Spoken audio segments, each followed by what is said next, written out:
I'm attorney Gerald Griggs. I'm the 13th president of the Georgia NAACP. I'm a civil rights attorney and a social justice activist. Well, of course, Atlanta is the birthplace of civil rights, and being a native Atlantan, it was important to carry that torch of civil rights. So as the 13th president of the Georgia State Conference, which is over 114 years old, it was important for us to continue the mantle that was picked up by Julian Bond, that was picked up, of course, by Dr. King and John Lewis and C.T. Vivian, all of those luminaries. And then, of course, John Dale Johnson, who was the former executive director of the Atlanta NAACP. So for me as a native Atlantan, born on Peachtree, it was important to carry on that legacy from the last century to this new century, so people understand, one, we are in a continuum of justice in the same movement, but two, we have to be the change we are looking for, because those giants of the past have transitioned, or they are in the process of transitioning, and we have to pass the mantle on for freedom, justice, and equality to the next generation. Are we doing that? Are we doing that well? I think so. I think there's been a struggle at times, because we love the old generation, we call them the wisdom generation, but some of them did not want to pass the torch. So it's incumbent upon us to pick up the education that we have from them, but also realize that there are three generations at work: the wisdom generation, the professional generation, and the energy generation. It's time for the professional generation and the energy generation to marry that wisdom from the wisdom generation and push forward. So I think we are doing a better job, but we still have work to do.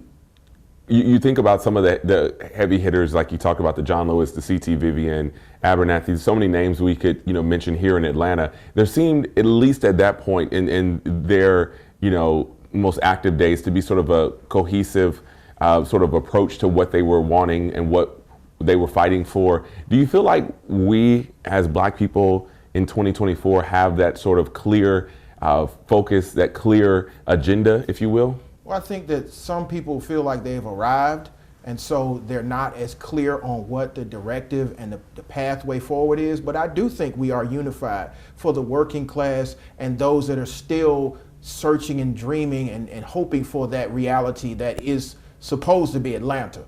So I think that what we have to do is to recognize, even then, there was a different philosophy on how we get to where we need to be. Some were more radical. Some were more institutionalist, and then others were focused on change by any means necessary. I think all those exist today, but we have to make sure our message is clear. We want to lift everybody and not just the 10%. Okay, wait till he goes. Go ahead, you're fine. Thanks, no.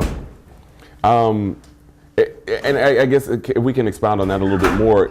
Do you feel that because of that, you talk about there's different, kind of groups and there's different sort of approaches. Do you feel like that's one of the things that maybe is holding us back a little bit, is that we don't have sort of a unified sort of approach to how we need to tackle certain issues? I think the misconception of history is that we had one group pushing forward in one direction, and that's never been the truth. We know we have progressive and we have, so it's never been the truth. We've had No, you're good. What's this tape? We've had groups that were more militaristic.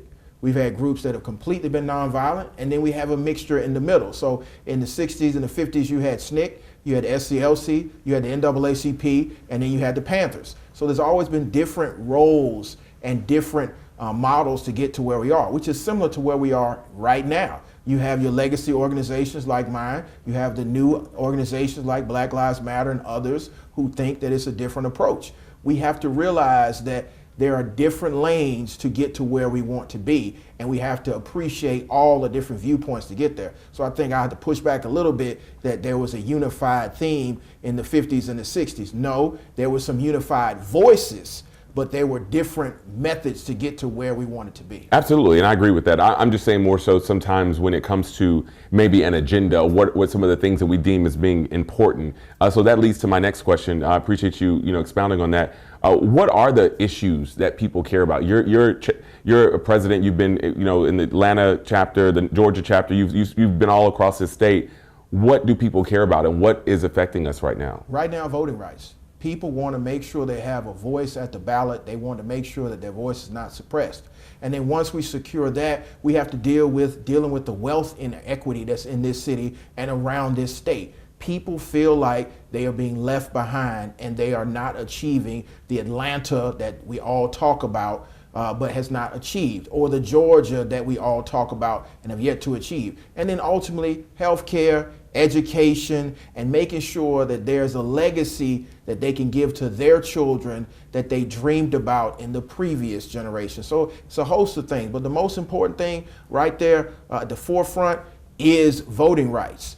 And then, of course, it's the big R word that many politicians don't want to talk about, but many African Americans want to talk about. We can never really come to unity unless we address reparations for the individuals that were enslaved in this state. So those are some of the issues that we're talking about in the social justice movement, and of course police accountability, which is the reason for the protests and the uprisings in 2020, whether that's Breonna Taylor, George Floyd, Jimmy Atchison, Vincent Truitt, Rayshard Brooks. So those are just some of the issues that are central, but the central issues are police accountability and voting rights and economic improvement. Mm-hmm.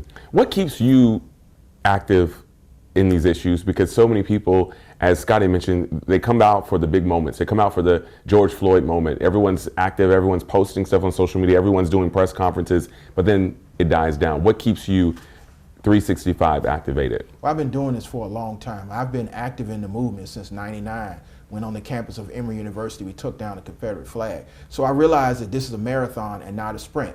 I was lucky enough to be mentored by some of the legends of the past, whether that's Representative John Lewis or C.T. Vivian or some of the titans of the movement. And so I know that it's a marathon. I was so blessed to look up to a man who was born, I was so blessed to look up to a man who was killed 10 years before I was born, but I've always watched and learned from him through the videos and through the television shows, and ultimately lucky enough to meet and become friends with his daughter, and that's Reverend Dr. Martin Luther King Jr. and my friendship with Bernice. So I think that people need to appreciate the teachings of Dr. King and recognizing that that movement lasted almost 15 years. So here we are in year 9, maybe year 10, depending on what demarcation line you're at, whether that's Trayvon Martin or Mike Brown. We're still in the midst of this movement, and people understand there's high watermarks in a movement, whether that's the Mike Brown issue, whether that's Philando Castile and Alton Sterling, or whether that's George Floyd or Breonna Taylor. They're high watermarks. But for Georgia, the re-energizing high watermark was Ahmaud Arbery. So what keeps me in the street, what keeps me focused, is we have not achieved justice. We have not gotten to the dream that Dr. King talked about. We've not gotten to the mountaintop and gotten into the promised land. It's incumbent on my generation to make sure we get there and achieve that dream. And so that's what keeps me going. I know people are in a social media generation, but we have to realize that those are moments in a movement. A viral moment is just that, a viral moment. We are in a movement, and we have to focus and make sure that we achieve the goals of the movement. Yeah, absolutely, absolutely. Trying to think if there's anything else I was going to ask you about your, talk about some of the work that the NAACP is doing currently, some of the things you all are focused on right now. Well, currently we are in the middle of legislative session. We are pushing our primary objectives to protect voting rights, to deal with police accountability, and to increase the access to capital and wealth for minority communities, both brown and black communities. But we also focus on the last 10 years of work that we've been doing. You know, many times people think about the NAACP, you think about the 40s, the 50s, and the 60s. Well, we've been doing a lot of work in the 2000s, whether that's Ahmaud Arbery and helping to advocate on behalf of his family, both Wanda Cooper Jones and Marcus Arbery, or whether that's dealing with voting rights and pushing people to the polls in 2018 and 2020 and 2021 and 2022. Right now, we're focused on legislative agendas here in Georgia, and then getting ready to mobilize for 2024. So we have a lot of work to do. We've been doing a lot of work. All 130 units are fired up and ready to go. And we must realize that the association is here to fight against white supremacy. White supremacy is on the rise, and the only organization that's been fighting it for 114, almost 115 years are very much in the fight. So whether that's dealing with SB 202 or that's dealing with redistricting, we are on the front lines of all of that while we're still pushing and moving our community forward. So that's just a few of the things that the association is doing.